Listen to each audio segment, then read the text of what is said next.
इस देश के दबे कुचले शोषित पीड़ित जो तबके हैं उसको शिक्षा से बेदखल करने की कोशिश हो रही है। उसके लिए यह पॉलिसी लाई गई है। उनका जो कारखाना है, उनकी जो फैक्ट्री है, उसके लिए सस्ता मजदूर तैयार करना इस पूरी की पूरी एजुकेशन पॉलिसी का उद्देश्य है। और आज जो स्थिति है वो हमारे हाथ से हमारी कलम और किताब को छीन करके तलवार देने की कोशिश कर रहे हैं। और वो एजुकेशन की पॉलिसी लेकर के आए ताकि किसी तरीके का कोई विरोध ना हो सके।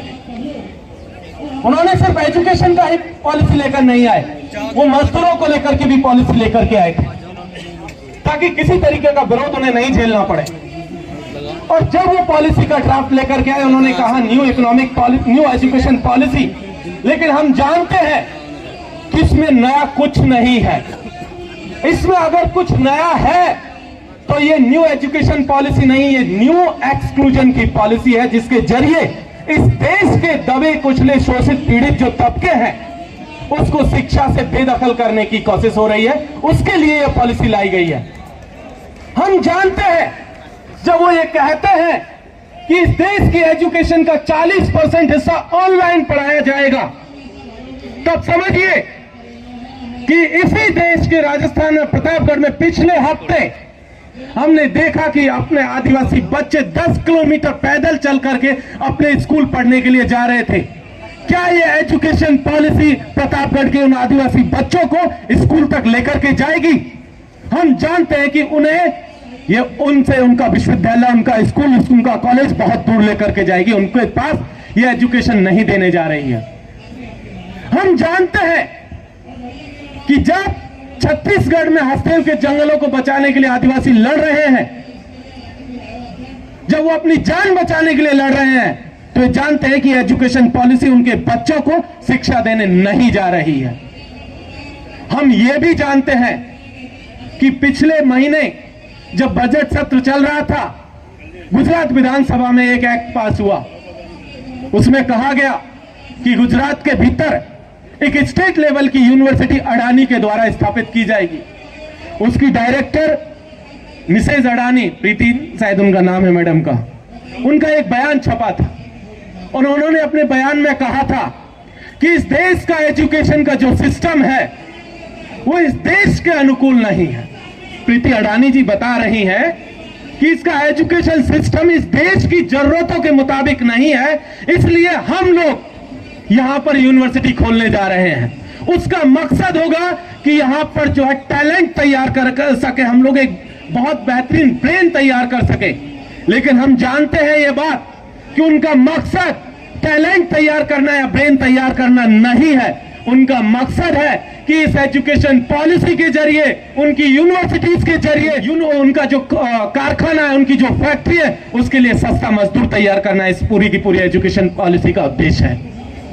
यह एजुकेशन पॉलिसी जब कह रहा है कि आपको ऑटोनॉमी दी जाएगी, हम बड़े लंबे वक्त से कह रहे थे कि भाई एजुकेशन में ऑटोनॉमी की बहुत जरूरत है, लेकिन हम लोग कह रहे थे एकेडमिक ऑटोनॉमी की। उन्होंने इसका फायदा उठाया, आपको फाइनेंशियल ऑटोनॉमी दे दी और इस फाइनेंशियल ऑटोनॉमी का रिजल्ट हमने 2 दिन पहले हरियाणा में देखा, जब 153 करोड़ का लोन हरियाणा की यूनिवर्सिटीज को दिया गया कि आप लोन लीजिए और पढ़ाइए अपने बच्चों को। हम जानते हैं कि जो यूनिवर्सिटी लोन लेगी, जेएनयू ने लोन लिया था, दिल्ली विश्वविद्यालय को लोन दिया जा रहा है, तमाम यूनिवर्सिटीज और स्कूलों और कॉलेजेस को लोन के जरिए या प्राइवेट प्लेयर्स को उसमें एंट्री दी जा रही है। उनका मकसद यह है कि किस तरीके से वो इस एजुकेशन सिस्टम को अपने मुनाफे की दुकान में तब्दील कर सके। हम ये भी जानते हैं कि उस लोन के जरिए जब वो लोन यूनिवर्सिटी को दिया जाएगा तो उनसे सरकारें सूद समेत वसूल करेंगी। जब सूद समेत उनसे वसूल किया जाएगा तब होगा ये कि फी हाइक होगा, जिस फी हाइक का लिखा हुआ है यहां पर। मैं इस देश के पब्लिक फंडेड एजुकेशन का प्रोडक्ट हूं। मैं इस देश के सरकारी स्कूल का प्रोडक्ट हूं। सरकारी पब्लिक फंडेड यूनिवर्सिटी से, पब्लिक फंडेड कॉलेजेस से पढ़ा था। 2000 और 1000 फीस हुआ करती थी।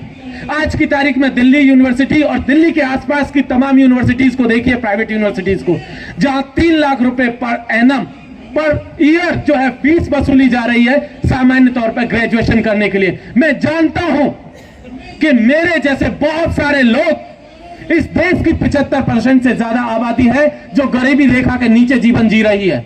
मैं जानता हूं कि वो लोग कभी भी विश्वविद्यालयों की दहलीज तक नहीं पहुंच पाएंगे। बड़ी मुश्किल से, बड़े लंबे संघर्ष के बाद यहां तक हम लोग पहुंचे थे। हमें उम्मीद थी कि इस देश के दलित, आदिवासी, पिछड़े तबके के लोग, महिलाएं इन विश्वविद्यालयों में पहुंच करके इस देश की बेहतरी के लिए कुछ कर सकेंगी, इस देश के निर्माण में अपना योगदान दे सकेंगी। लेकिन ये न्यू एजुकेशन पॉलिसी उनसे वापस उनका हक छीनने जा रही है।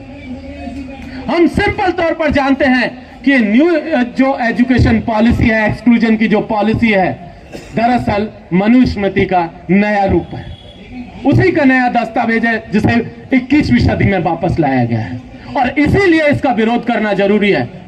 अन्यथा अब वापस उनको कानों में शीशा डालने की जरूरत नहीं है। वो बिना शीशा डाले आपको जो है एजुकेशन से बाहर कर देंगे और इसीलिए इस एजुकेशन को बनाए रखना और बचाए रखना पब्लिक फंडेड को हमारे लिए बहुत जरूरी है। और कम्युनिज्म का जो खतरा है वो हम सब लोग जानते हैं कि उन्होंने हमारे हाथ से कलम को छीन करके, हमारे पुरखों ने बड़ी लंबी लड़ाई लड़ी थी।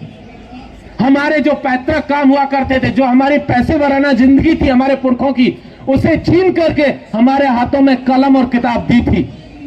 और आज जो स्थिति है वो हमारे हाथ से हमारी कलम और किताब को छीन करके तलवार देने की कोशिश कर रहे हैं। हमें वापस अपने स्कूल और अपने कॉलेजेस की तरफ जाना होगा और तभी जाकर के हम इस एजुकेशन को बचा सकते हैं। राष्ट्रीय शिक्षा नीति के नाम पर भिन्न भिन्न किस्म के प्रयोग हो रहे हैं।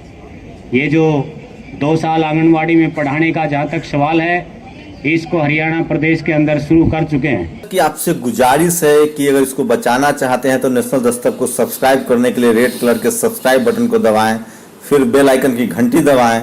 नेशनल दस्तक को बचाने के लिए बहुत जरूरी है कि हर खबर को शेयर करें, लाइक करें, कमेंट जरूर करें।